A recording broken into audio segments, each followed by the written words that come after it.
अगली खबर आधुनिक होते यूपी की है।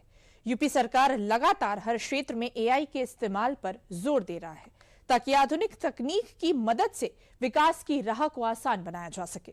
योगी सरकार युवा शक्ति को भी सशक्त बनाने का काम भी कर रही है, जिसके तहत राष्ट्रीय युवा दिवस के अवसर पर लखनऊ में एक कार्यक्रम से सीएम योगी ने युवाओं का मनोबल बढ़ाया। साथ ही सीएम योगी ने यूपी में हुए बदलावों पर क्या कुछ कहा, देखिए इस रिपोर्ट में। जिस नए एआई इम्पैक्ट समिट की चर्चा आज देश के अंदर और दुनिया के अंदर है, ये उसी नए भारत की अगली कड़ी है कि जिसमें भारत अब दुनिया को लीड करने वाला है। जब विकास को तकनीक का साथ मिलता है तब न सिर्फ विकास की राह आसान हो जाती है, बल्कि तब विकास के उन आयामों को हासिल किया जा सकता है जिसकी परिकल्पना करना भी मुश्किल हुआ करता था। देश में पहली बार होने वाले ग्लोबल एआई इम्पैक्ट समिट के अंतर्गत उत्तर प्रदेश एआई और स्वास्थ्य नवाचार सम्मेलन का सोमवार को सीएम योगी ने लखनऊ के होटल द सेंट्रम में समिट का उद्घाटन किया।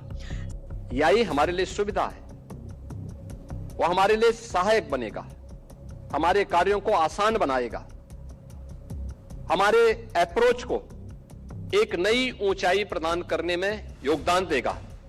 लेकिन हम इस बात को अवश्य ध्यान में दें कि कोई भी तकनीक मानव द्वारा संचालित हो, मानव उसके द्वारा संचालित न हो, इस पर हमारा ध्यान जरूर होना चाहिए। आज यहां पे AI, semiconductor, medtech, digital innovation के माध्यम से उत्तर प्रदेश आज तकनीक का एक प्रमुख केंद्र बनकर के उभरा है।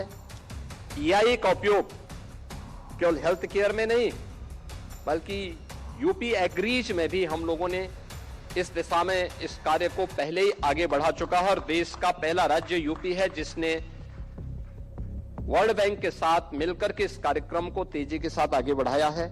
समिट से सीएम योगी ने बताया कि यूपी हर क्षेत्र में एआई को इस्तेमाल करने की तरफ कदम बढ़ा रहा है।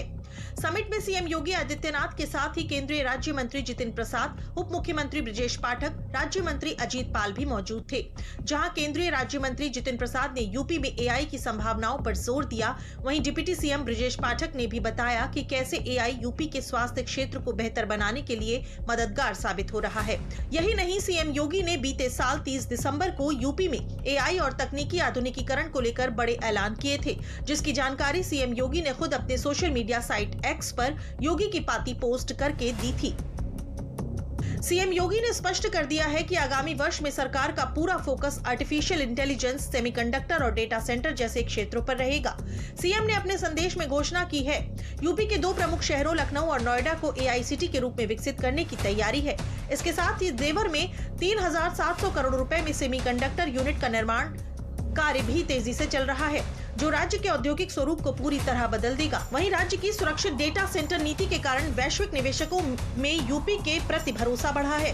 सरकार ने डेटा सेंटर क्षेत्र में कुल 30,000 करोड़ रुपए के निवेश का लक्ष्य रखा है, जबकि पूरे रोड मैप में डेटा सेंटर और संबंधित परियोजनाओं के लिए 39,000 करोड़ रुपए का प्रावधान है। इसका उद्देश्य उत्तर प्रदेश को वैश्विक आईटी मैप पर सबसे आगे लाना है। योगी सरकार न सिर्फ नई तकनीक पर फोकस कर रही है, बल्कि सीएम योगी का ध्यान नई पीढ़ी को पूरी तरह से उस तकनीक से सशक्त बनाने और युवाओं को आगे बढ़ाने पर है। इसके तहत स्वामी विवेकानंद की जयंती के अवसर पर लखनऊ के इंदिरा गांधी प्रतिष्ठान में युवाओं को समर्पित कार्यक्रम युवा प्रतिभा सम्मान और राष्ट्र निर्माण में युवाओं की भूमिका का आयोजन किया गया।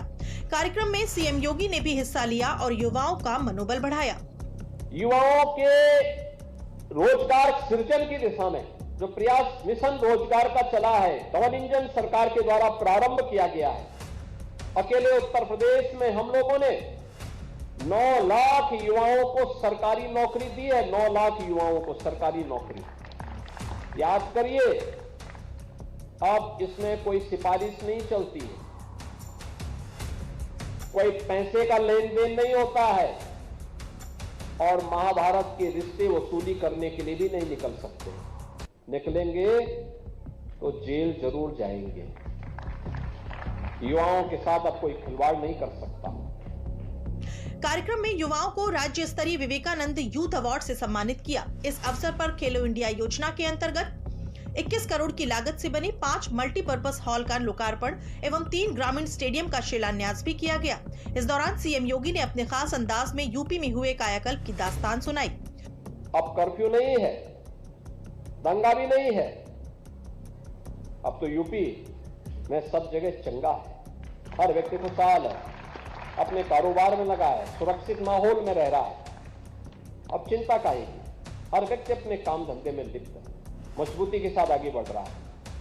ये एक प्रयास है, उस प्रयास में सहभागी बनना, और परिणाम क्या है? इन्वेस्टमेंट भी आ रहा है, टूरिज्म भी बढ़ रहा है बहुत तेजी के साथ। आप सोचो, गत वर्ष महाकुंभ हुआ था, अकेले महाकुंभ में 66 करोड़ से अधिक श्रद्धालु आए थे देश और दुनिया से, 66 करोड़।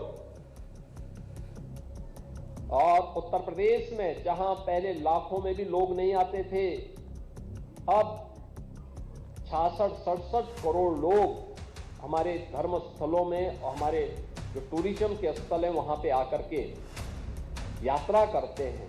यह भी नए रोजगार का सृजन, कोई गाइड के रूप में, कोई टैक्सी चालक के रूप में, कोई होटल के रूप में, कोई रेस्टोरेंट के रूप में, कोई अलग अलग रूप में लोग अपनी सेवाएं दे रहे हैं, लोग वहां पे कार्य कर रहे हैं।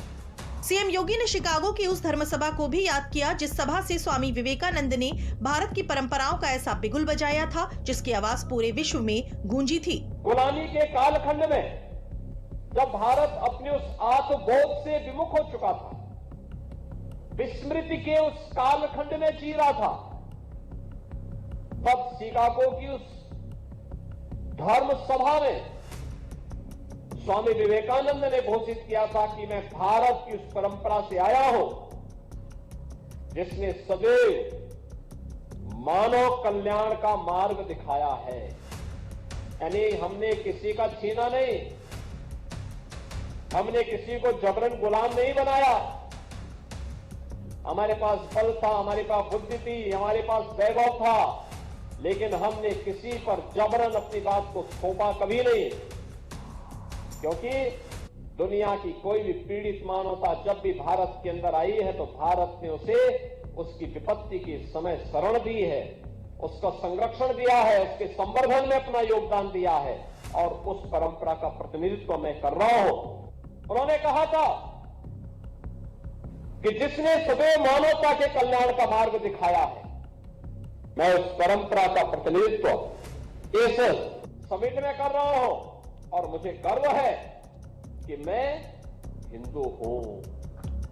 यूपी सनातन सांस्कृतिक परंपराओं और आधुनिकता के साथ विकास की राह पर कदम बढ़ा रहा है। अब चाहे वो विकास की राह को आसान बनाता एआई का साथ हो या फिर युवाओं को सही मार्गदर्शन देते स्वामी विवेकानंद के उपदेश।